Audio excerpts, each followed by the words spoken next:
Notre programme d'aujourd'hui entre dans le cadre de la célébration de la journée internationale de la conservation de l'écosystème mangrove qui est célébrée chaque 26 juillet par la communauté internationale. Donc pour la journée d'aujourd'hui, on a voulu, comme c'est contractuel, d'organiser des activités culturelles.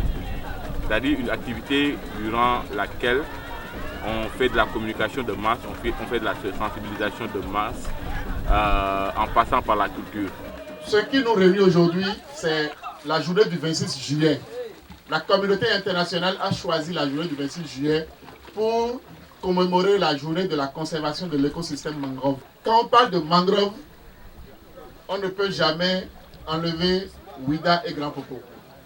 Et le projet que nous sommes en train de mettre en œuvre également, sa zone de couverture, c'est Grand Popo et une partie de Ouida, notamment Wakpedaho et Debadji. Aujourd'hui, c'est les activités culturelles. Demain, on fera du reboisement. On a pu avoir des autorités que nous remercions d'ailleurs au passage la possibilité de reboiser 10 hectares de mangroves.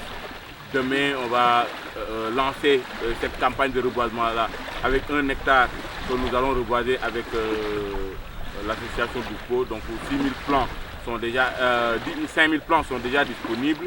On va commencer les reboisements demain pour reboiser 1 hectare. Et lors de nos prochaines activités des prochains mois, on va connaître ce reboisement-là avec comme objectif au soir du 2 février, coïncidant avec la journée mondiale des zones humides, avoir les 10 hectares là que nous allons nous-mêmes en tant qu'UGP, unité de gestion du projet, allons reboiser. Il y a des activités de cartographie qu'on va faire, c'est-à-dire pour toutes les activités qu'on a eu à dérouler depuis le début du projet, il y a des équipes qui sont déjà sur le terrain, que ce soit au Togo, au Bénin, pour cartographier les lieux, ou les emplacements où on a déjà fait des reboisements et puis les évaluer en termes de superficie pour que nous puissions l'intégrer dans nos indicateurs. En relation avec l'ONG CORD qui est en même temps une ONG partenaire et en même temps coordonnateur de la plateforme nationale du Bénin et l'association Doupo qui s'occupe, qui est délégataire de pouvoir dans la CCB Bouches du Roi, nous avons eu un accord pour le reboisement de 10 hectares de mangroves.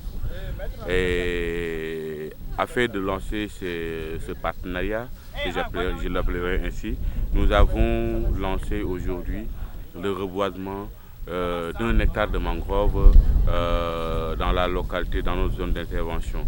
Et on est en train de faire ce reboisement-là de 5 000 plants pour couvrir 1 hectare de mangrove.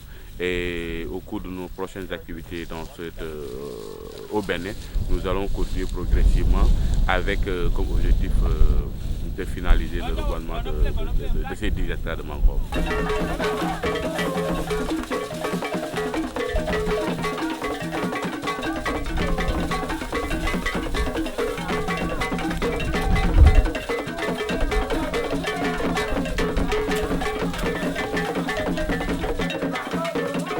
CORD ONG va appuyer l'association Doupo parce que c'est ça l'objectif, mettre les populations au cœur même de la conservation.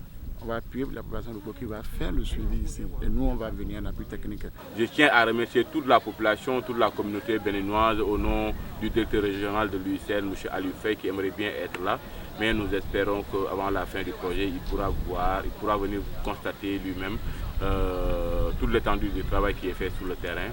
Et aussi, nous tenons à remercier tout le monde au nom du coordonnateur régional du projet Fabio Saint-Mangrove, Paul Silay Tendeng, actuellement à Dakar, et aussi au nom du coordonnateur du programme marin au côtier, qui est un peu le patron, le superviseur du programme Fabio.